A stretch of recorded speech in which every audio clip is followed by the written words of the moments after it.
ತಿರುಪತಿಯಲ್ಲಿ ನಡೆದ ಪ್ರಸಾದ ಅಪಚಾರ ಇಡೀ ದೇಶಾದ್ಯಂತ ದೊಡ್ಡ ಮಟ್ಟದಲ್ಲಿ ಚರ್ಚೆ ಆಗ್ತಾ ಇದೆ. ಈಗ ಬೇರೆ ಬೇರೆ ದೇವಸ್ಥಾನಗಳಿಗೆ ಪೂರೈಕೆ ಆಗ್ತಾ ಇರುವಂತಹ ತುಪ್ಪದ ಪರೀಕ್ಷೆ ನಡೆಯಬೇಕು ಅಂತ ಕೂಡ ಆಗ್ರಹ ಹೆಚ್ಚಾಗ್ತಾ ಇದೆ. ಇದರ ಮಧ್ಯೆ ತಿರುಪತಿಯಲ್ಲಿ ಶುದ್ಧೀಕರಣ ಕಾರ್ಯ ಭರದಿಂದ ಶುರುವಾಗಿದೆ. ನಮ್ಮ ರಿಪಬ್ಲಿಕ್ ಕನ್ನಡದ ಆಂಕರ್ ರಂಜಿತ್ ಶಿರ್ಯಾರ್ ಅಲ್ಲೇ ಬೀಡು ಬಿಟ್ಟಿದ್ದಾರೆ. ಸಾಕಷ್ಟು ಮಾಹಿತಿಗಳನ್ನು ನಿಮಗೆ ಕೊಡ್ತಾ ಹೋಗ್ತಾ ಇದ್ದಾರೆ. ಜೊತೆಗೆ ಏನಾಯ್ತು ಇವತ್ತು, ಆಮೇಲೆ 11 ದಿನಗಳ ವ್ರತವನ್ನು ಕೂಡ ಶುರು ಮಾಡಿದ್ದಾರೆ ಪವನ್ ಕಲ್ಯಾಣ್. ಬಹಳ ಕಠಿಣ ವ್ರತ ಅದು, ಇದರ ಬಗ್ಗೆ ಕೂಡ ಹೇಳ್ತೀನಿ. ಮೊದಲಿಗೆ ಇವತ್ತೇನಾಯಿತು ತಿರುಪತಿಯಲ್ಲಿ ಬನ್ನಿ ನೋಡೋಣ.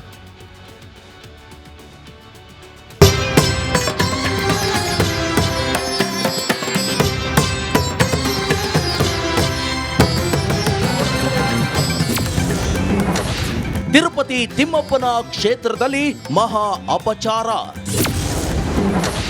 ಲಡ್ಡು ಕಳಂಕ ತೊಳೆಯಲು ಮುಂದಾದ ಸರ್ಕಾರ.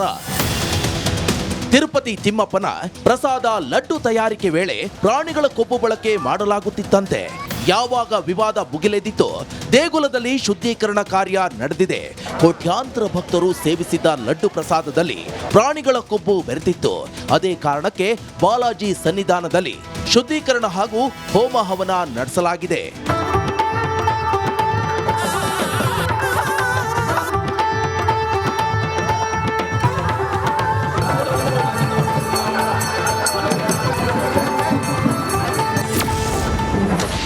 ಕೊಬ್ಬು ಪತ್ತೆಗೆ ಎಸ್ಐಟಿ ರಚಿಸಿದ ನಾಯ್ಡು.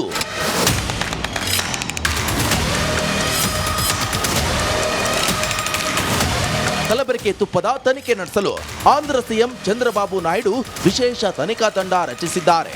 ಹಿಂದೂ ದೇವಾಲಯಗಳ ಪಾವಿತ್ರ್ಯತೆ ಕಾಪಾಡಲು ಸೂಕ್ತ ಕ್ರಮ ಕೈಗೊಳ್ಳುವಂತೆ ವಿವಿಧ ವಲಯಗಳಿಂದ ಒತ್ತಡ ಬರ್ತಿದೆ. ಆದ್ದರಿಂದ ಎಸ್ಐಟಿ రచిಸಲಾಗಿದೆ.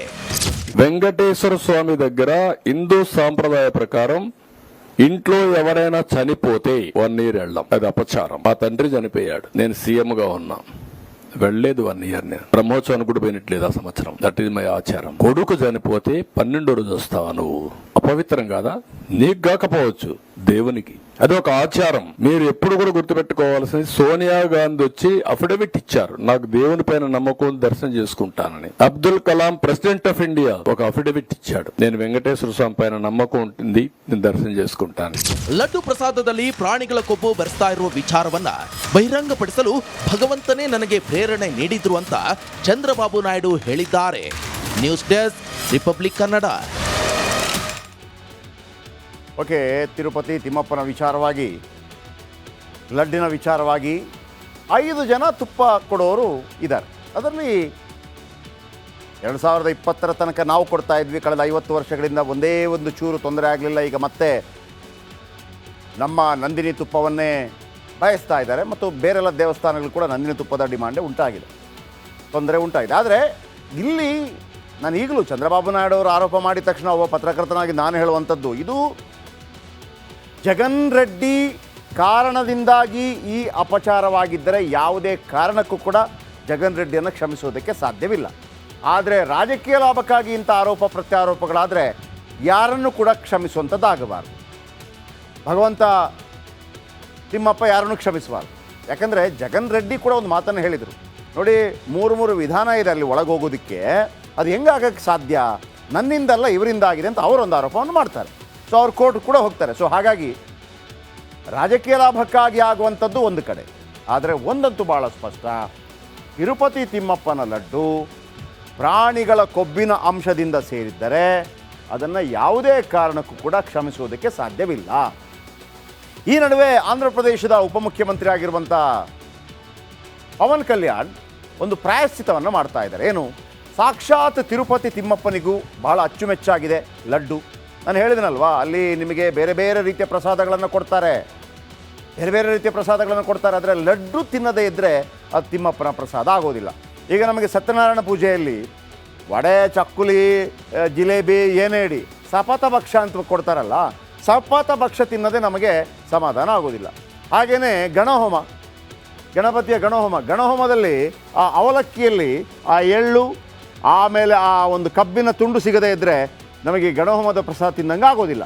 ಸೊ ಹಾಗಾಗಿ ತಿಮ್ಮಪ್ಪನಿಗೆ ಲಡ್ಡು.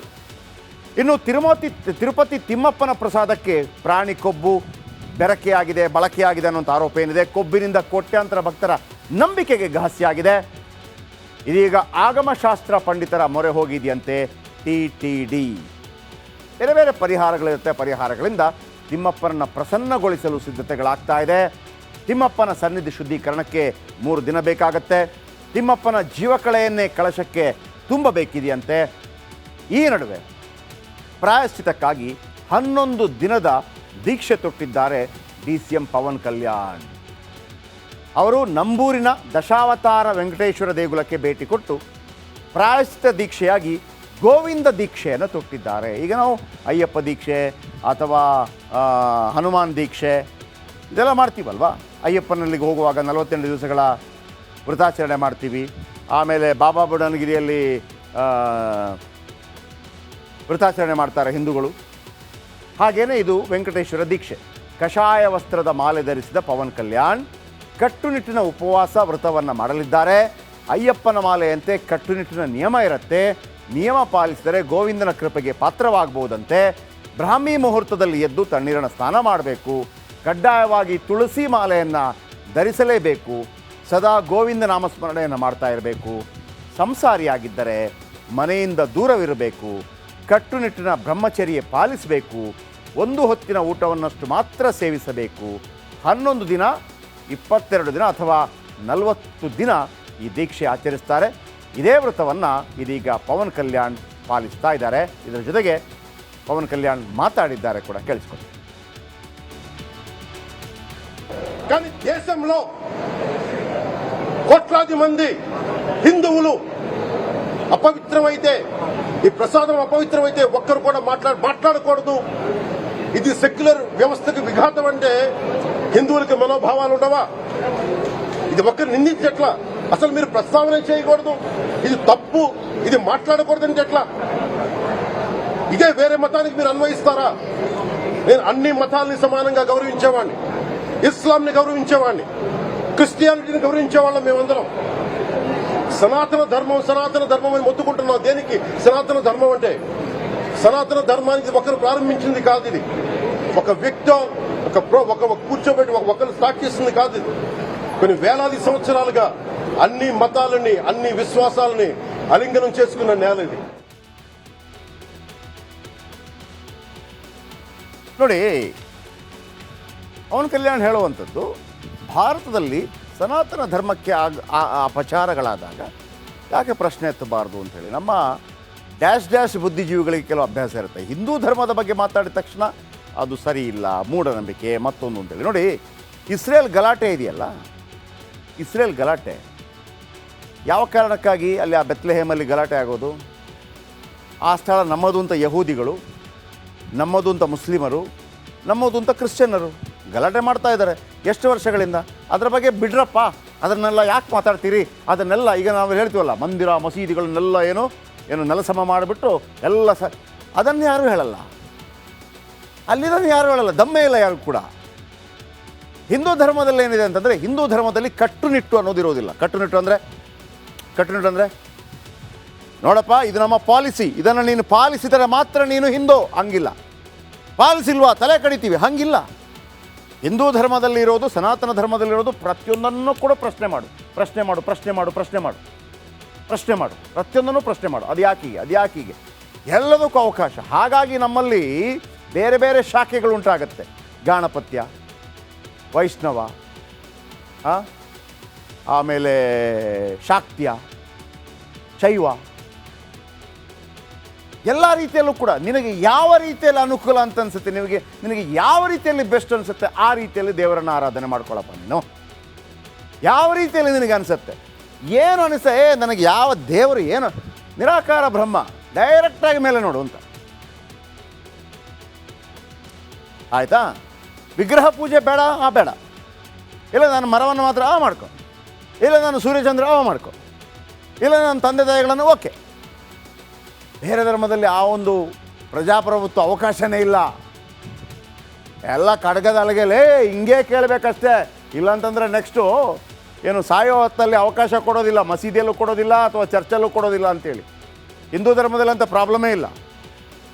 ಆತ ಯಾವುದೋ ಆತನ ಶವವನ್ನು ಸುಡಬೇಕು ಅಂತಂದರೆ ಆತನಿಗಿಷ್ಟ ಇಲ್ಲ ಅಂತಂದರೆ ಹೂಳ್ಬೋದು, ಆತನಿಗಿಷ್ಟ ಇಲ್ಲ ಅಂತಂದರೆ ಆತ ಬರೆದು ಬಿಟ್ರೆ ಡಾಕ್ಟ್ರುಗಳಿಗೆ ಕೊಡ್ಬೋದು, ಆಸ್ಪತ್ರೆಗೆ ದಾನ ಮಾಡಿಬಿಡ್ಬೋದು. ಇಷ್ಟೆಲ್ಲ ಅವಕಾಶ, ಪ್ರತಿಯೊಂದನ್ನು ಕ್ವಶನ್ ಮಾಡೋದಕ್ಕೆ ಅವಕಾಶ. ಹಾಗಿರುವಾಗ ಇಷ್ಟು ದೊಡ್ಡ ಸನಾತನ ಧರ್ಮಕ್ಕೆ ಅನ್ಯಾಯವಾದಾಗ ಮಾತನಾಡದೇ ಇದ್ದರೆ ಯಾವಾಗ ಮಾತನಾಡಬೇಕು? ಅದು ಕೂಡ ಭಾರತದಲ್ಲಿ.